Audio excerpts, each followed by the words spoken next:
Um dia aqui, mais um pouco de agradecimento ao Senhor, né? A gente rende graças ao Senhor por mais um dia de aula, mais um dia de aprendizado, né? Então, glória a Deus pela vida de cada um de vocês, pelo tempo de vocês. Glória a Deus pela dedicação de vocês no aprendizado, de estarem aqui sempre na hora, de estarem sempre presentes, embora tenhamos cada um as nossas dificuldades, né? Entendemos que cada um tem as suas limitações, mas é muito bom vê-los aqui. A oração do dia é a palavra do Senhor, claro, para que não possa faltar, então não é do meu coração, não é a minha vontade, aquilo que vai ser lido, aquilo que vai ser orado aqui. Salmo 3, Salmo de Davi, quando fugiu de seu filho Absalão. Senhor, muitos são os meus adversários, muitos se rebelam contra mim. São muitos os que dizem a meu respeito, Deus nunca os salvará. Mas tu, Senhor, és o escudo que me protege, és a minha glória e me fazes andar de cabeça erguida. Ao Senhor eu clamo em alta voz e do seu santo monte ele me responde. Eu me deito e durmo e torno a acordar, porque é o Senhor que me sustém. Não me assustam os milhares que me cercam. Levanta-te, Senhor, salva-me, Deus meu. Quebra o queixo de todos os meus inimigos. Arrebenta os dentes dos ímpios. Do Senhor vem o livramento. A tua bênção está sobre o teu povo. Senhor, então assim oramos, Pai, para que o Senhor seja o nosso refúgio, Pai. Para que o Senhor seja o nosso escudo, seja em Ti, Pai, a nossa esperança. Em nome de Jesus, Pai. Faça, Senhor, com aqueles que são contra nós da Tua vontade, Senhor, e não da nossa, Pai. Em nome de Jesus, assim oramos. Tende misericórdia daqueles que nos perseguem. Tem misericórdia daqueles que maldizem o Teu santo nome, Pai. Em nome de Jesus, que o Teu amor e a Tua misericórdia os alcance, Deus. E sobretudo, Pai, eu te peço nesta noite também que o Senhor nos dê a Sua graça, Pai, nos dê do seu conhecimento, Senhor, e nos permita, Pai, compreender da Tua palavra mais e mais, ó Deus, em nome de Jesus. Pai, te pedimos que nada venha nos distrair, Pai, nos atrapalhar, nos tirar a concentração, Pai, que sejamos aqui agora todos ouvidos para a Tua palavra, de olhos e corações, Pai, abertos para receber aquilo que o Senhor tem para nós, Deus. Em nome de Jesus, Paizinho, eu oro para que eu diminua, para que o Senhor cresça e a Tua palavra seja viva entre nós neste momento. Senhor, toca no coração de cada um dos meus irmãos que aqui está presente, aqueles que não podem estar, Senhor, o Senhor conhece as razões, mas que o Teu Espírito Santo os visite da mesma forma, Pai. Em nome de Jesus, é isso que eu peço, Pai, e coloco este momento aqui nas Tuas mãos, ó Deus. Em nome de Jesus. Amém e amém. Então, por acaso, a gente vai tratar um pouquinho desse assunto também, continuando os ensinos de Paulo, os dois últimos capítulos da carta aos Filipenses, capítulo 3 e 4 a gente vai ver hoje, e relembrar um pouquinho, para finalizar essa carta, embora seja uma carta que não fala necessariamente, né, da violência, de vingança e tudo, Paulo ensina outras coisas nessa carta, mas a gente vai relembrar um pouquinho da trajetória dele. O porquê ele ensina dessa forma, eu vou relembrar um pouquinho para fechar essa carta aqui, a trajetória de Paulo, e vai ver que houve muito isso. Houve muita violência, houve muita injustiça, houve muita perseguição, acusação, e como eu já falei outras vezes aqui, como eu me identifico muito com a maneira de Paulo falar, ensinar e enfim, de pregar, eu quero que a gente também possa, né, eu digo para todos aqui, que a gente possa se colocar um pouquinho neste lugar hoje e como a gente reagiria nessas situações ou como a gente pode, nos nossos dias hoje, se encontrar na mesma situação, sem se dar conta, mas se encontrar na mesma situação que Paulo se encontrava lá nas suas viagens, nas suas aventuras, por assim dizer, onde ele passava, né? Vamos lá dar início ao capítulo 3 e no decorrer da aula vocês vão compreender tudo isso que eu estou falando aqui, esses exemplos um pouco aleatórios, assim. Capítulo 3, verso 1 do livro de Filipenses. Paulo escreve assim: finalmente, meus irmãos, alegrem-se no Senhor. Escrever-lhes de novo as mesmas coisas não é cansativo para mim e é uma segurança para vocês. Cuidado com os cães.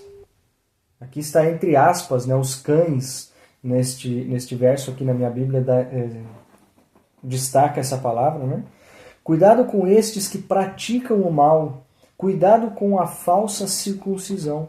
Pois nós é que somos a circuncisão, nós que adoramos pelo Espírito de Deus, que nos gloriamos em Cristo Jesus e não temos confiança alguma na carne, embora eu mesmo tivesse razões para ter tal confiança. Então Paulo já exorta aqui, né, já adverte aos filipenses que tenham cuidado com aqueles que ensinam falsas doutrinas, com aqueles que tentam trazer outros ensinamentos ou outras cobranças sobre o povo, sobre a igreja, que não são os mesmos ensinos aonde Jesus ensinava os seus discípulos e todos os outros.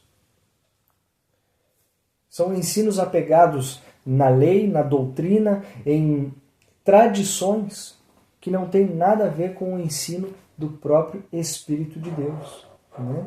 Então, isso é o que Paulo continua aqui nessa carta, exortando para que façam atenção com os cães, ou com os falsos mestres, ou com os hipócritas.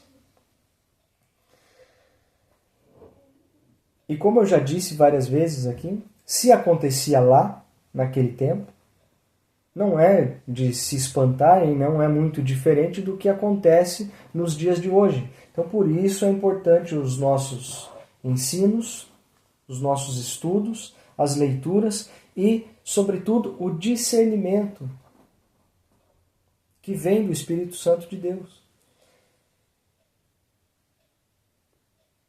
Dando continuidade no verso 4, Paulo ele diz assim: embora eu mesmo tivesse razões para ter tal confiança. Confiança no quê? Confiança na carne, confiança na lei, no conhecimento, né? Aonde ele poderia ser o melhor dos melhores, porque a gente sabe aonde ele foi instruído, sabe o conhecimento que ele tinha, né? Olha o que ele diz aqui na continuidade do verso. Se alguém pensa que tem razões para confiar na carne, eu ainda mais, circuncidado no 8º dia de vida, pertencente ao povo de Israel, à tribo de Benjamim, verdadeiro hebreu, quanto à lei fariseu, quanto ao zelo perseguidor da igreja, quanto à justiça que há na lei, irrepreensível. Então ele tinha o melhor dos currículos, ele tinha todos os requisitos para dizer assim, se alguém pode se gloriar no conhecimento, na carne ou na força do braço, né, que está fazendo tudo o que deveria ser feito perante a lei, ele era o melhor dos melhores, que poderia se gloriar em tudo isso. E hoje ainda há quem o faça. Porque eu tenho formação disso, formação daquilo, eu fui ungido por não sei quem, eu recebi a transferência da unção não sei da onde, quem colocou a mão em mim. Enfim, são vários requisitos que dizem assim, eu posso fazer o que eu estou fazendo, eu estou habilitado para fazer o que eu estou fazendo. Diante do povo, perante os olhos humanos. Eu posso, eu conheço, eu faço, enfim. Eu estou na igreja 7 dias por semana, então eu sou mais santo do que aqueles que vêm um dia só. Então eu posso fazer. E Paulo, tendo todo esse currículo, todos os requisitos necessários, o que ele declara aqui? Verso 7. Mas para mim, o que era lucro, eu passei a considerar como perda por causa de Cristo.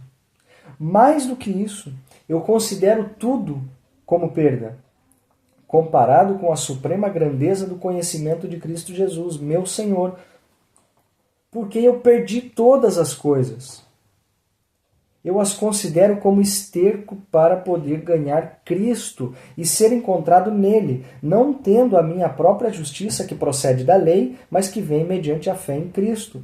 A justiça que procede de Deus e se baseia na fé. Quero conhecer Cristo, o poder da sua ressurreição e a participação em seus sofrimentos, tornando-me como ele em sua morte, para que de alguma forma eu possa alcançar a ressurreição dentre os mortos. Então, quer dizer, com o currículo que ele tinha, com o conhecimento que ele tinha, com tudo que ele poderia se gloriar por ele mesmo, ele diz assim, olha, tudo isso aqui para mim não vale de absolutamente nada. Nada disso tem valor. Simplesmente para quê? Para poder ser conhecido em Cristo. Não é para dizer assim, olha, eu tenho o melhor currículo, eu vou ser o mais conhecido dentre os homens pelos quais eu estou falando aqui, para que eu seja prestigiado. Não. Tudo isso é considerado como esterco.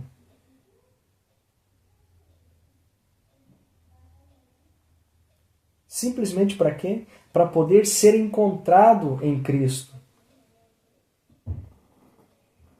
E não tendo a sua própria justiça, não tendo a sua própria força como justificação por tudo isso. E ainda mais aqui, ele disse que por conta de Cristo, perdeu tudo. E nós estamos fazendo completamente o inverso nos dias de hoje, que é vindo a Cristo para poder ganhar tudo. Só eu que tenho ouvido isso ultimamente? Ou eu estou falando besteira?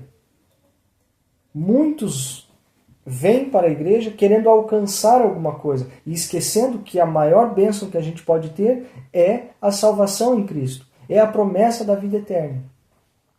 Por falta de conhecimento, eu me apoio na minha necessidade e venho a Cristo para que Ele a supra. Por muita conveniência, alguns cães, como citados aqui no verso 2, ou falsos profetas, falsos mestres, enfim, se aproveitam desta inocência e da falta de conhecimento do povo para quê? Para satisfazer os seus próprios interesses. E nós, por falta de conhecimento, perecemos. E aqui o finalzinho desses versos onde a gente leu, verso 9 e 10 aqui, que devemos ser encontrados nele, que participemos dos seus sofrimentos para que então possamos alcançar a ressurreição dentre os mortos. Gente, se a gente vai numa igreja com mais de 100 pessoas e começa a pregar isso aqui, no final do culto fica 10. E não é interessante para o pastor que está pregando, porque o número dele nunca vai aumentar. Não que eu esteja fazendo apologia ao sofrimento, mas a gente tem que ser realista diante da palavra de Deus. A gente tem que conhecer o conteúdo que está aqui e não pregar o que é contrário. Eu não posso me basear nas necessidades das pessoas, falar o que elas querem ouvir para ter um crescimento numérico, porque eu estou indo contra a palavra do Senhor. E a partir do momento que decidimos ou que entendemos o nosso chamado em Deus, para cumprir esta palavra, já falei aqui, não foi uma nem duas vezes, precisamos cumpri-la do início ao fim. A gente não pode pegar meia dúzia de versos ali que nos convém e dizer, isso eu cumpro, aquilo eu cumpro, não, mas esse outro aqui me aperta um pouquinho, então não precisa. Ou a gente cumpre tudo, ou a gente não cumpre nada, senão a gente está perdendo o nosso precioso tempo. Não é verdade? Verso 12. Não que eu já tenha obtido tudo isso ou tenha sido aperfeiçoado, mas prossigo para alcançá-lo, pois para isso também fui alcançado por Cristo Jesus. Irmãos, eu não penso que eu mesmo já o tenha alcançado, mas uma coisa eu faço, esquecendo-me das coisas que ficaram para trás e avançando para as que estão adiante. Eu prossigo para o alvo a fim de ganhar o prêmio chamado celestial, o prêmio do chamado celestial de Deus em Cristo Jesus. Então a gente não está correndo para o alvo da conquista. Eu não vou ser repetitivo aqui, eu já falei isso em outras aulas e tudo, mas a gente não está correndo para o alvo da conquista do emprego, do salário, da casa, do carro, enfim. A gente está correndo para ganhar o prêmio do chamado celestial do Senhor. E ponto. Sem mais. A gente não precisa enfeitar o Evangelho para atrair as pessoas. Quem vai fazer isso, o papel desse convencimento e de atrair as pessoas para mais próximo da palavra de Deus, quem fará isso é o Espírito Santo de Deus, não sou eu, não é você, não é um discurso bonito. Amém?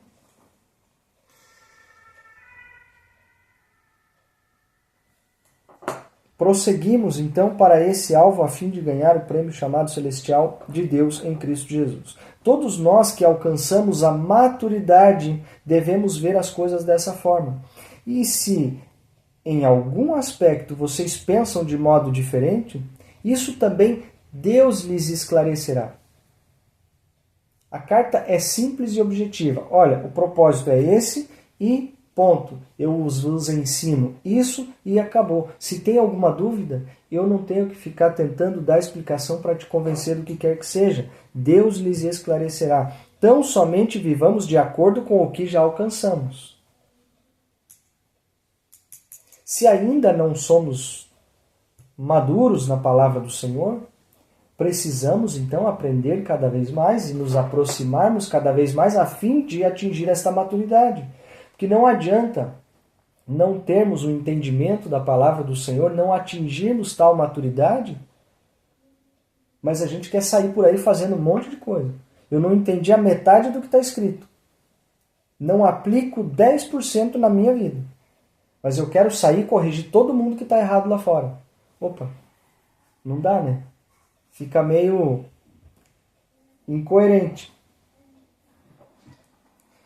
Irmãos, sigam unidos o meu exemplo e observem os que vivem de acordo com o padrão que lhes apresentamos. Pois, como já lhes disse repetidas vezes, e agora repito com lágrimas, há muitos que vivem como inimigos da cruz de Cristo. O destino deles é a perdição. O seu Deus é o seu estômago, e eles têm orgulho do que é vergonhoso. Só pensam nas coisas terrenas. A nossa cidadania, porém, está nos céus, de onde esperamos ansiosamente o Salvador, o Senhor Jesus Cristo, pelo poder que o capacita a colocar todas as coisas debaixo do seu domínio. Ele transformará os nossos corpos humilhados, tornando-os semelhantes ao seu corpo glorioso. Aqui tem uma pequena curiosidade, finalizando esse capítulo aqui, não quero fugir do contexto, mas Paulo adverte aqui sobre os cães, os falsos, né? Aqueles a quem têm o seu estômago como o seu Deus, aqueles a quem prevalece o egoísmo, que pensam somente neles. Logo, esses vão fazer o que com aqueles que defendem a palavra de Deus? Talvez só eu tenha passado por isso aqui, ninguém mais aqui, em nome de Jesus, eu espero. Né? A gente começa a ler a palavra, a gente começa a confrontar algumas coisas que estão fora da palavra de Deus e logo começa um negócio que eu tenho certeza que ninguém de vocês conheceu, que é a tal da perseguição. Né? Ah, você está se rebelando, porque não, você não pode questionar isso, você não pode fazer aquilo, não pode fazer aquele outro. Ok. Vamos voltar um pouquinho mais na história. Será que isso aconteceu com Paulo também ou é só comigo? Paulo, com o currículo que ele tinha, teve um encontro com Jesus lá no livro de Atos, eu não sei se todos vão lembrar disso. Quando ele perseguia a igreja, o Senhor veio ter com ele, deixou-o cego durante alguns dias, né? E ali o Senhor o chamou para ser um pregador do evangelho e não mais um perseguidor, né? Chamou para ser esse apóstolo que iria ensinar e corrigir e pregar, enfim, e salvar muitos pelo caminho. É aqui onde eu digo que eu gostaria que cada um de nós nos colocássemos no seu lugar, porque, de uma certa forma, o Senhor já nos chamou para alguma coisa. Todos temos as nossas casas, as nossas famílias, os nossos trabalhos, e o Senhor não precisa chamar todo mundo para ser um pregador, um pastor, um apóstolo, um bispo ou o que quer que seja. Pelo simples fato de estarmos aqui, dizer que cremos no Senhor e que estamos ao seu serviço, já entendemos que temos uma missão no reino. Tendo essa missão, defendendo a palavra do Senhor, sendo seguidores de Cristo, logo começam a vir os contrapositores, aqueles que vão, nos confrontar, nos afrontar, nos perseguir, caluniar e maldizer. O que eu quero dizer com isso? Com Paulo não foi diferente. Quando ele foi chamado pelo Senhor, a primeira coisa que ocorreu foi que ele foi acusado de abandonar a fé judaica já. Quando ele começou a seguir a Cristo, ele já foi acusado de abandonar tudo aquilo ao que ele pregava, ao que ele cria, aquilo que ele aprendeu desde a sua infância. Né? Lá pelo capítulo 9, mais ou menos, de Atos, a gente vai ver isso. Então ali já começa uma série de acusações contra Paulo. Só que notem que quando ele reconhece a voz do Senhor, quando ele reconhece quem o chamou para fazer o que ele estava fazendo,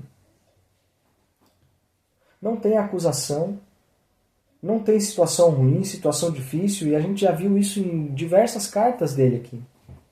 Onde ele escreve, inclusive essa onde ele escreve da prisão, onde ele é maltratado, onde ele é preso, enfim. Sabemos aonde o Senhor nos chamou. Por que ele nos chamou. E a partir do momento que nos colocamos a seu serviço, vamos enfrentar tais coisas. Então, primeiro, ele tem essa acusação. E nós, tenho certeza que em algum momento da nossa vida, seja pela família, pelos amigos, ou mesmo dentro da igreja onde frequentamos ou frequentávamos, podem vir esses questionamentos, essas acusações. Aí eu te pergunto,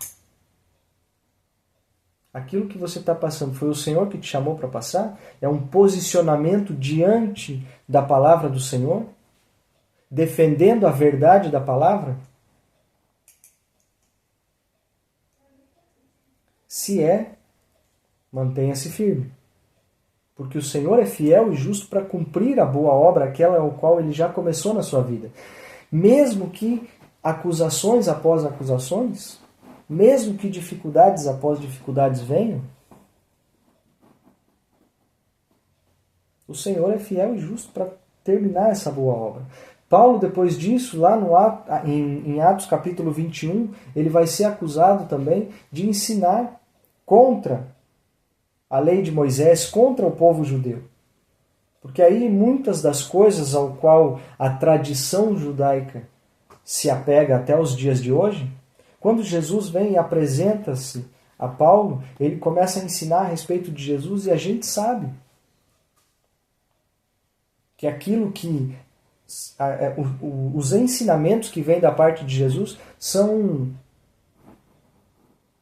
um tanto contrários àquilo que a lei bate muito forte, que deve ser feito assim, assim, assim, assim, assim. O Espírito Santo vem para que isso seja desmistificado e quebrado e não seguido simplesmente a ordem da cartilha para dizer que somos alguém ou mais do que os outros. Então não aconteceu diferente com ele, não acontecerá diferente aqui. E aqui a gente pode listar uma série de acusações.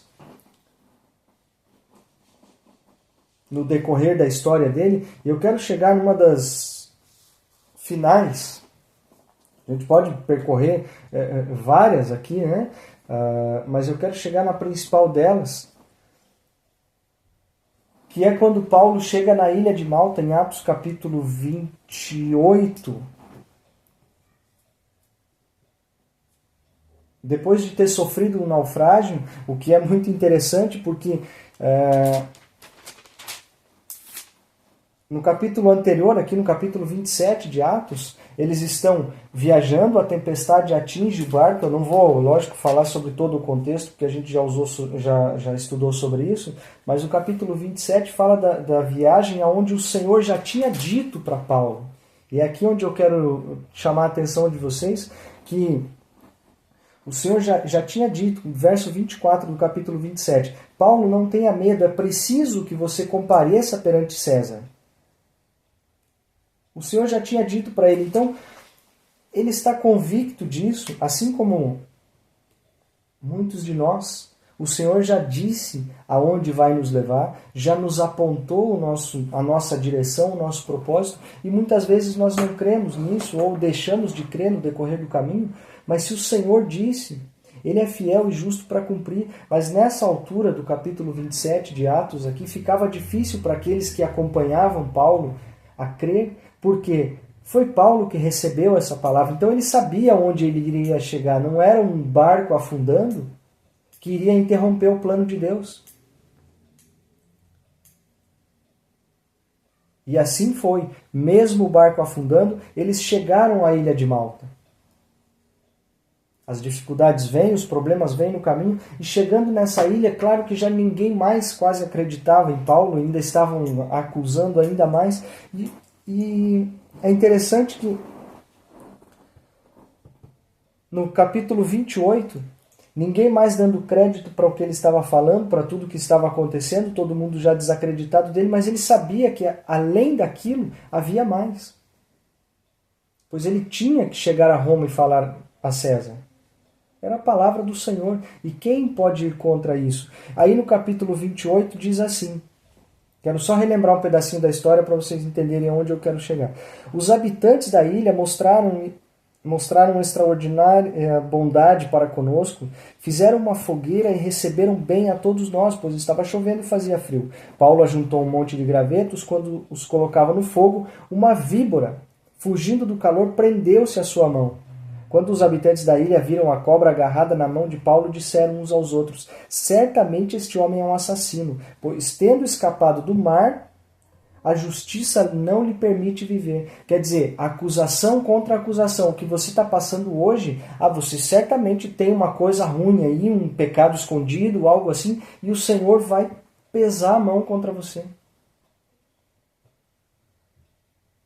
Porque as pessoas têm a tendência de olhar para aquilo que está acontecendo à volta e, como bons sábios e imaturos, como vimos aqui agora no capítulo de Filipenses, não conhecem a palavra do Senhor, não aplicam a palavra do Senhor, mas querem corrigir a vida de todo mundo. Então, se vêem algo acontecendo em nossas vidas, se vêem algo acontecendo na vida de um irmão qualquer, está passando por isso porque tem alguma coisa errada. Está passando por isso porque é justiça do Senhor. Mas não fazem ideia do que o Senhor já fez, já falou e qual é a direção para a qual estamos indo. Por isso que se nos movermos pelas circunstâncias e pelas palavras dos outros, a gente abandona rapidinho aquilo que o Senhor nos disse. E é por isso que Paulo diz no início da carta, eu não me canso de escrever isto repetidamente para vocês, não é um problema para mim, e ainda vai assegurar vocês daquilo que está por vir. Olha o que acontece aqui na continuidade, né, da acusação. Tendo escapado do mar, a justiça não lhe permite viver. Mas Paulo, sacudindo a cobra no fogo, não sofreu mal nenhum.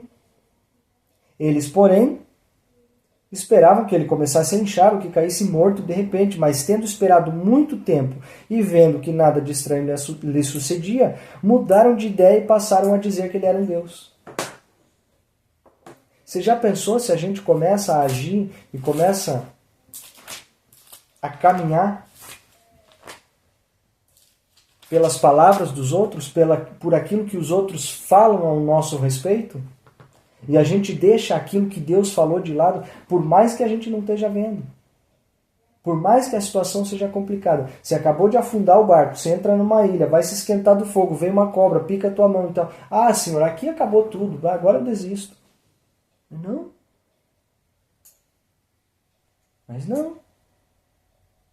O Senhor falou que você tem um negócio para fazer daqui tanto tempo em tal lugar.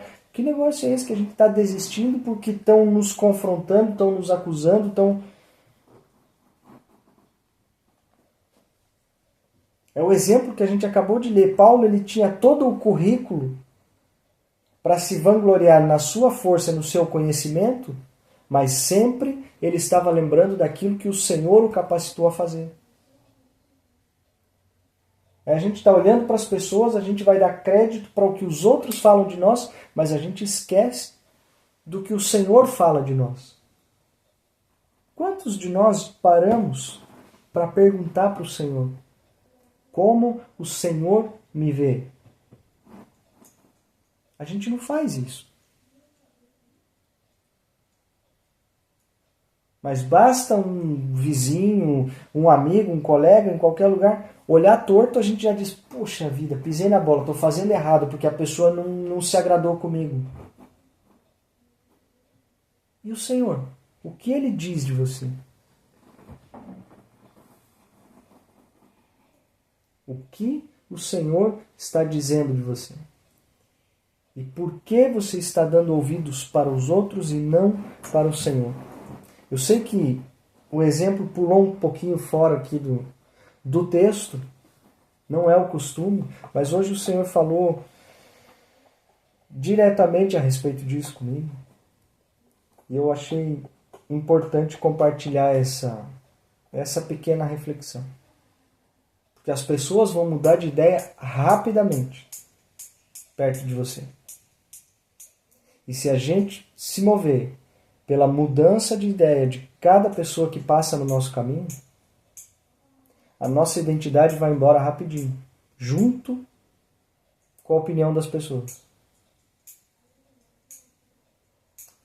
Importa aquilo que o Senhor diz que você é para Ele, não o que as pessoas dizem.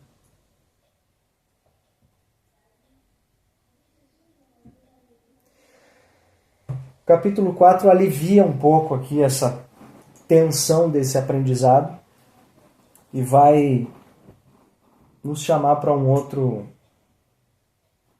outra linha que é muito importante também, que coloquemos em prática dia após dia. Capítulo 4. Portanto, meus irmãos, a quem eu amo e de quem eu tenho saudade, vocês são a minha alegria e a minha coroa.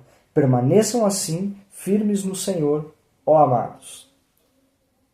Um verso, uma lembrança e um ensino, né?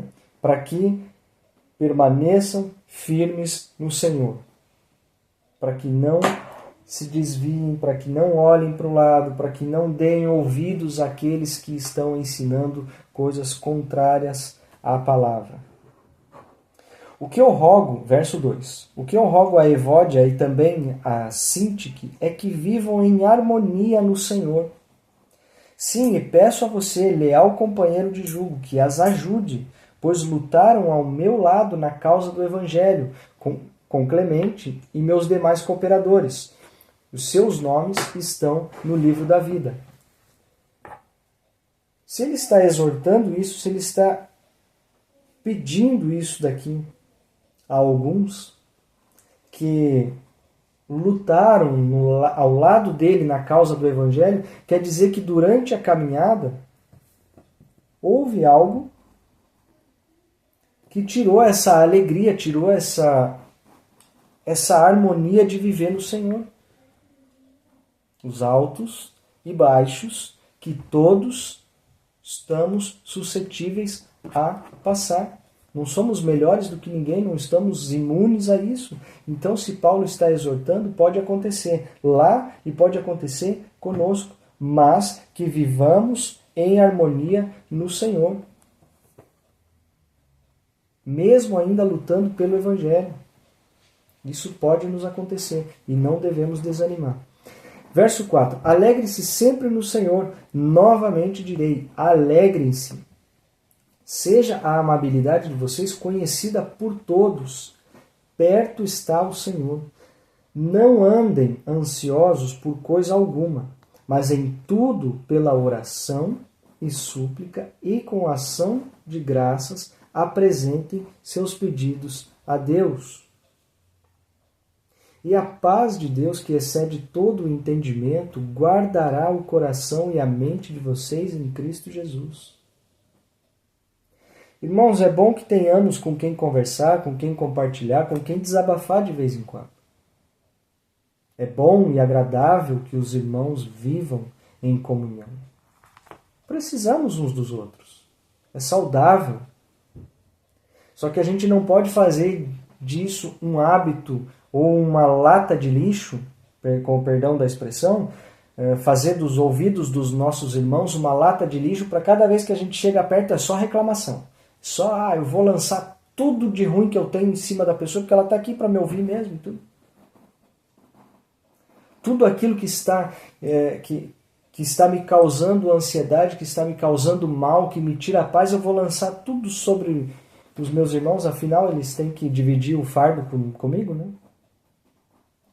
Com equilíbrio, com sabedoria, meus irmãos. É bom que tenhamos a quem conversar, a quem compartilhar aquilo que precisamos compartilhar, mas as orações e súplicas e ações de graças devem ser apresentadas ao Senhor. Para que o meu irmão pode me ouvir, pode compartilhar o que ele quiser também, a gente pode aí trocar algumas ideias e tudo, mas ninguém vai te dar a paz que excede todo o entendimento e que pode te dar a tranquilidade necessária para passar por cada uma das situações que passamos. Ninguém vai poder fazer isso, além do Senhor. Então, irmãos, precisamos viver em comunhão e compartilharmos uns com os outros. Mas não podemos esquecer do nosso ensino lá das primeiras aulas, aonde Jesus falava a Mateus. Em alguns capítulos depois do início da sua escrita, lá pelo capítulo 6, ele falava, você quando orar, entra no teu quarto, dobra o teu joelho, fecha a tua porta. E ali você derrama tudo, ali você reclama tudo, ali você chora tudo, ali você esbraveja tudo. Por quê? Porque é dali que vai sair a paz que excede todo o entendimento. É dali que o seu coração será guardado e a sua mente será blindada em Cristo Jesus para que o inimigo não tenha espaço nela. Amém? Verso 8. Finalmente, irmãos, tudo que for verdadeiro, tudo que for nobre, tudo que for correto, tudo que for puro, tudo que for amável, tudo que for de boa fama, se houver algo excelente ou digno de louvor, pensem nessas coisas. Ponham em prática tudo o que vocês aprenderam, receberam, ouviram e viram de mim. E o Deus da paz estará com vocês.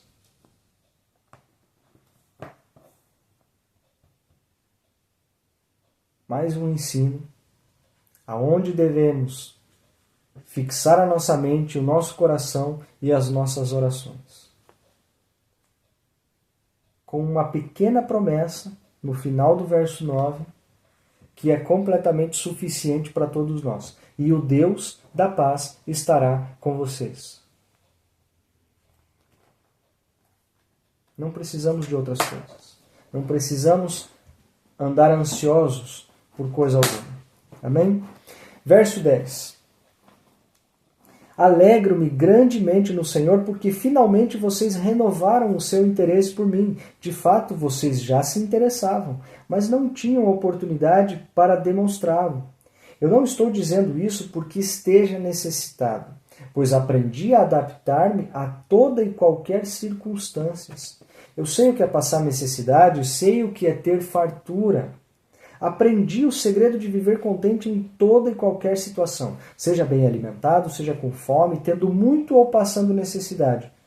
Tudo posso naquele que me fortalece. Verso esse muito conhecido aqui, né, o verso 13. Talvez para justificar até o que não serve. Mas aqui a gente entendeu o contexto dele verdadeiramente. Eu posso todas as coisas naquele que me fortalece. Não é assim, eu posso fazer o que eu bem entender da minha vida porque o Senhor me fortalece. Não, eu posso todas as situações que eu vou passar porque é o Senhor que me sustenta. Diferente do que a gente ouve por aí, esse aqui não é um verso para validar um monte de coisa errada que a gente quer fazer. É para afirmar a nossa dependência em Deus e a sua fidelidade para conosco.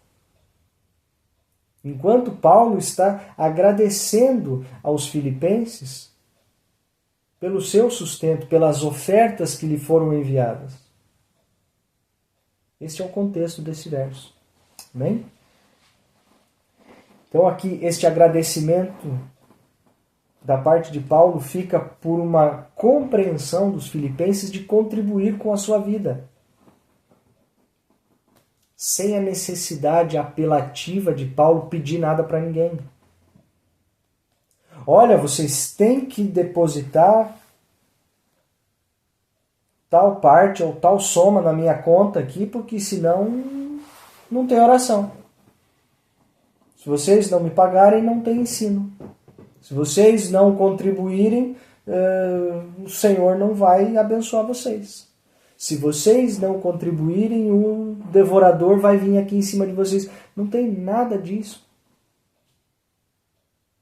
Não funciona dessa forma, meus queridos. Paulo está simplesmente agradecendo pelo que foi feito. Se não tivesse sido feito, amém, da mesma forma, porque isso não é uma imposição, isso é uma compreensão da parte de cada um. Eu não vou voltar a falar sobre isso aqui, a gente já teve algumas aulas anteriores que fala a respeito de contribuições, fala a respeito desse amadurecimento de cada um, de compreender a necessidade desta contribuição, e cabe ao Senhor falar ao coração de cada um. Mas não posso deixar de explicar a respeito do agradecimento aqui, quando as igrejas que compreenderam esse princípio, que isso também faz parte do Evangelho, não posso deixar de citar aqui que devemos ser gratos e que isto era presente na igreja de uma maneira saudável e não abusiva como hoje. Verso 14. Apesar disso, vocês fizeram bem em participar das minhas tribulações. Como vocês sabem, filipenses, nos seus primeiros dias no Evangelho, quando eu parti da Macedônia, nenhuma igreja partilhou comigo no que se refere a dar e receber, exceto vocês. Pois estando eu em Tessalônica, vocês me mandaram ajuda não apenas uma vez, mas duas, quando eu tive necessidade. Não que eu esteja procurando ofertas, mas o que pode ser creditado na conta de vocês. Eu recebi tudo e o que tenho é mais do que suficiente. Eu estou amplamente suprido, agora que recebi de Epafrodito os donativos que vocês enviaram. São uma oferta de aroma suave, um sacrifício aceitável e agradável a Deus.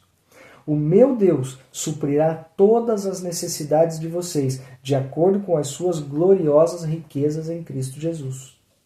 A nosso Deus e Pai seja a glória para todo sempre. Amém. Não tem uma imposição, não tem uma obrigatoriedade, não tem um valor estipulado ali, olha, se não for isso aqui, Deus não te abençoa. Hein? Olha, meus irmãos, é 10% e mais um pouco, e é a oferta, e é a contribuição, e é o dízimo, e é ainda, sei lá mais o quê. Não tem nada disso. Isso não existe aqui, neste contexto, e nem no Novo Testamento todo aqui, se a gente for olhar para isso, como eu disse, eu não vou refazer a aula que já fizemos a respeito disso. Para aqueles que perderam, está gravada lá, tá? É um assunto interessante. Mas faz parte do Evangelho, faz parte do sustento de uns para com os outros. É uma demonstração de amor. Só que isso não é uma obrigação. Isso daqui não pode se tornar um peso para nenhum de nós, irmãos. Amém? E Paulo continua esses ensinos aqui e ainda fala mais a respeito disso. E a gente vai aprender nos próximos capítulos, nos próximos livros, perdão, Filipenses acabou aqui, né? Então que esse seja um assunto claro em nossas mentes. E que o Senhor fale ao coração de cada um à medida que aprouver a Ele. Não sou eu que vou ficar falando sempre o mesmo assunto. Verso 21, para finalizar, ele saúda a todos os santos em Cristo Jesus. Os irmãos que estão comigo enviam saudações. Todos os santos lhes enviam saudações, especialmente os que estão no palácio de César. A graça do Senhor Jesus Cristo seja com o espírito de vocês. Amém. Encorajando, ensinando e agradecendo aos filipenses, ele termina esta carta, nos deixando, assim, mais exemplos a serem seguidos. Se a gente pode reter alguma coisa desse livro todo, né? Desde o capítulo 1 que falamos na aula passada. Se alguém tiver com a colinha do lado aí, quiser anotar, precisamos entender Cristo como centro da vida cristã. E nada mais. Não sou eu, não é o grupo, não é a igreja, não é a placa. Não. Cristo como centro da vida cristã. A humildade é a marca de um discípulo. Isso precisamos ter em mente, precisamos ser humildes. E isto será uma marca de discípulo. Se não tem humildade, tem alguma coisa errada no meio do caminho. A unidade como fundamento da igreja. É um dos pontos também que esta carta aos Filipenses nos orienta. Se não tem unidade, está cada um falando uma língua, cada um fazendo uma coisa, pensando de uma forma diferente, a gente não pode considerar toda essa bagunça como igreja de Cristo. Inclusive, os prédios que se denominam igrejas, que são um mais dividido que o outro, tem que rever alguns conceitos antes de se chamar Igreja de Cristo. Ah, mas eu vou no endereço tal, na cidade tal, na vila tal. Não tem problema. Está baseado aqui, não tem divisão. É a unidade como fundamento da igreja. Somos um em Cristo Jesus, somos todos iguais. Perseverança na caminhada da fé. Outro ponto importante aprendido aqui em Filipenses. A gente tem que ser perseverante nesta caminhada. Afrontas, confrontos, acusações virão? Sim. Dificuldades, altos e baixos? Sim. Precisamos ser perseverantes até o fim. A própria palavra diz que aquele que perseverar até o fim será salvo. Então, é um reforço aqui na carta de Filipenses. E, sobretudo, não menos importante, mas por último, o contentamento e a confiança na provisão de Deus.